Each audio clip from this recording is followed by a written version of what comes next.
السلام عليكم.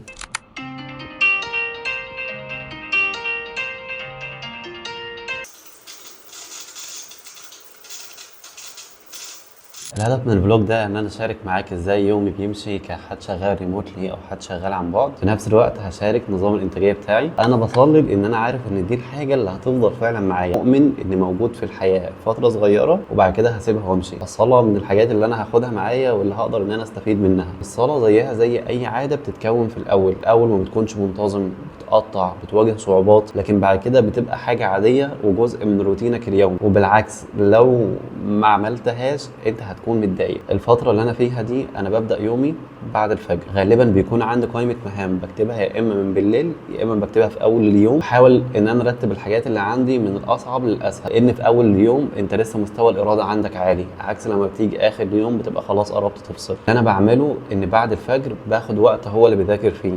الوقت ده بيكون ما بين ساعة لساعتين، ومهما كان الوقت ده قليل بالنسبة لي أنا بحاول إن أنا أحافظ عليه. لو عرفت معلومة واحدة كل يوم بعد 5 أيام هيكون عندي 5 حاجات جديدة أعرفها.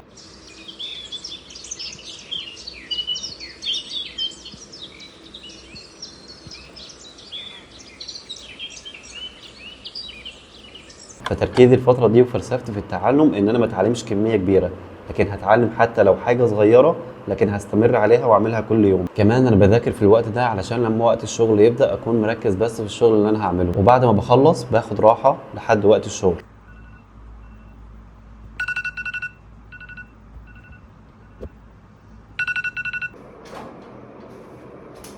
كان في حد عمل لي كومنت على فيديو وقال لي فيه موعظة شديدة قوي، اللي هو قال لي لا يجوز نشر صور للبنات. فانا اتضايقت جدا، اللي هو انت ايه يا عم، انت مستوعب انت بتقول ايه؟ انا بخلي بالي انا بنشر ايه كويس وبراجع انا بنشر ايه كويس، عمر ما تعدي مني حاجه زي كده. اكتشفت بقى ان في فيديو قديم كنت براجع فيه تصميم لموقع كنت باخد منه نماذج، وظهرت صوره بنت لابسه ميني جيب رجليها باينه. انا اتصدمت. الفيديو ده على اليوتيوب بس كان جايب 4 مليون. فطبعا مسحت الفيديو وعملت بقى الفيديو الشورتس ده. ليه؟ لاني مؤمن ان المحتوى بيغير من سلوك الناس، ومؤمن ان المحتوى بيغير من قناعات الناس. فانا بشوف صناع محتوى كتير اللي هو يا اسطى انت لو مت بكره انت هتروح في داهيه. يعني انت متخيل انت تبقى قاعد في تربتك مستني حد يدعي لك، ولا حد يعمل لك صدقه، ولا حد يعمل لك كوردير ولا زير ميه حتى، وتيجي تلاقي سيئات من هنا لبكره، فانت هتودي نفسك في داهيه. انا عامل زي سواق الميكروباص اللي اول ما بيطلع بيشغل قرآن علشان يستبارك بيه. في الاول كنت بسمع للناس الريتم بتاعها سريع، لكن لما جربت اسمع لحد زي الشيخ رشيد صوفي حبيت الريتم البطيء جدا، وبقالي فتره مواظب ان انا اسمع لحد زي الشيخ الحصري الله يرحمه.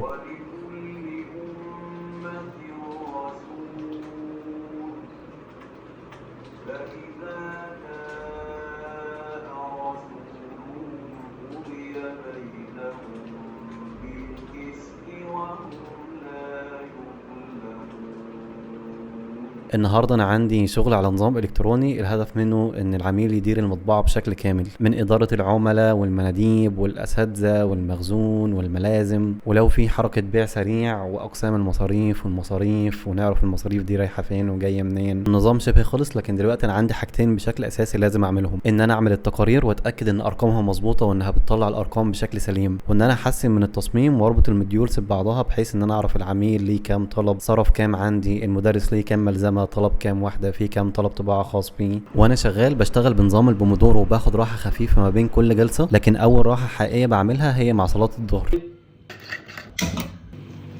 هو انا ليه مثلا بشارك حاجه زي ان انا مثلا بصلي، او ان انا بقرا قران، او ان انا بقول اذكار؟ بالمناسبه هي دي حاجات انا زيك بقطع فيها، مش الصلاه بس، قصدي مش كل يوم بقرا قران، مش كل يوم بقول اذكار، بس بعملهم. انا ليه بشارك حاجه زي كده؟ لاني زي ما قلت لك انا مقتنع ان المحتوى انت لما بتشوف حاجه بتميل ان انت تقلدها. يعني انا استغربت جدا لما حد كلمني من فتره، شاب صغير 16 سنه مثلا او اقل من كده، قال انا بدات اصلي بسببك. اللي هو يا اسطى لا، انا اصلا مش بعمل محتوى ديني، انت فاهم؟ انا شاب مسلم عادي. في نفس الوقت انا مؤمن بفكره التدافع، يعني اللي هو ايه، ولولا دفع الله الناس بعضهم ببعض. اللي هو انت غالبا هتشوف مثلا حد بيعمل فلوج اللي هو ايه، يا جماعه انا رحت مثلا الساحل وعملت مش عارف ايه وخرجت مع صاحبتي، فاللي هو انا هعمل عكسك، فاهم قصدي؟ احنا هنخبط في بعض. لا، انا صحيت الصبح قلت الاذكار وقرات قران وبصلي وبعمل حاجه مفيده في حياتي، وده نموذج انا هعرضه للناس علشان يعملوا زيه. فاللي هو احنا هنخبط في بعض، انت فاهم قصدي؟ بس فدي الفكره بصراحه اللي مخلياني متمسك بموضوع ان انا انشر مثلا فكره ان انا مثلا بصلي، فانت تشوف نموذج لشاب محافظ على الصلاه. لو انت ما تصليش هتحس ان في حاجه غلط في حياتك، انت لو ما تصليش هتحس ان لا، ان انا بعمل حاجه غلط. طلب مني ان احلل نظام الكتروني كبير واعمل المهام المطلوبه ليه. في الغالب بيكون في نماذج لازم ادرسها بشكل كويس، وكمان بيكون في فيديوهات بتوضح المطلوب بشكل افضل. بعد ما فهمت المطلوب وكونت وجهه نظر كويسه عن النظام، بدات اعمل مشروع جديد على النوشن واقسم النظام لمهام صغيره. طيب انا شبه خلصت التاسك الثاني اللي عليا، تاني اصعب او اهم تاسك في اليوم. الايام دي انا بسمع بودكاست كتيره. من اكتر البودكاست اللي عملت معايا مؤخرا هو البودكاست بتاع الراجل بتاع منصه ينفع اللي طلع مع احمد ابو زيد. بصراحه البودكاست ده جامد قوي، واللي عجبني فيه ان هو انسان ما بيظهرش ان هو مثالي. هو مش مثالي وما بيظهرش ان هو مثالي. يعني هو بيساله انت بتصحى امتى، بيقول انا بصحى الظهر، بصحى لما جسمي يشبع من النوم فبصحى. دي حاجه غريبه قوي. يعني لو انت اصلا في قناه مع احمد ابو زيد، انت في قناه ليها علاقه بالانتاجيه وبتتكلم في الانتاجيه، فاللي هو الناس مستنيه تسمع اللي هو ايه، انا بصحى الفجر او بصحى الساعه 3، فاهم اللي هي الفكره؟ لا، ده بيقول له انا بنام لحد ما جسمي يشبع. عجبتني قصه حياته وعجبتني العقليه بتاعته، الطريقه اللي كان بيشتغل بيها، الطريقه اللي عمل بيها الكورسات. فدي كانت حاجه لذيذه بصراحه. دلوقتي الدور على اسلام كودزيلا، برضو قصه لذيذه وعقليه حلوه، يعني عقليه مغامر انت عارف اللي هو الشخص اللي بيغامر. فالبودكاست ده جميل بصراحه. العاده الميتنج لو ما قدرتش ان انت تديره بشكل كويس، فالميتنج بيتفرع لحاجات ملهاش علاقه بالسيستم اللي انت عايز تعمله، ملهاش علاقه بالشغل اللي انت بتعمله. تلاقي ان الموضوع دخل في حاجات فرعيه وكلام شخصي ومشاكل في الحياه وحاجات في الدراسه. بحاول ان انا اخد الميتنج في الحته اللي انا عايزها، امشيه في المسار اللي انا عايزه. علشان كده في الغالب بكون محدد النقاط اللي انا هتكلم فيها قبل ما ادخل الميتنج. بخصوص الفيديو بتاع الكومنت اللي هو حد قال لي موعظه وكده، فالفيديو ده خد مني شويه وقت علشان اعمله. وانا سعيد ان الكومنت ده، انا سعيد ان الشخص ده عمل الكومنت، لان هو فعلا يعني اسوأ حاجه ان انت تموت وتسيب وراك استثمار شغال عمال بيجيب لك سيئات. يعني الواحد هيموت بحسناته بسيئاته، ويرجو ان ربنا يعفو عنه. يعني ان مثلا ان هو اخطاء شخصيه، فالواحد يرجو ان ربنا يعفو عنه. كده يومي كشغل بيكون خلاص المغرب قرب.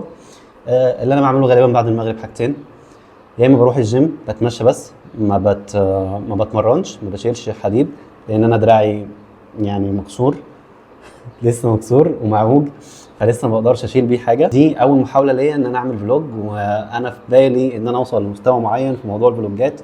فانا عملت الفيديو ده علشان اجرب انا هوصل لايه، وان شاء الله يكون مستواه مقبول. مش عايزين نقول جيد، قول لي رايك وبس.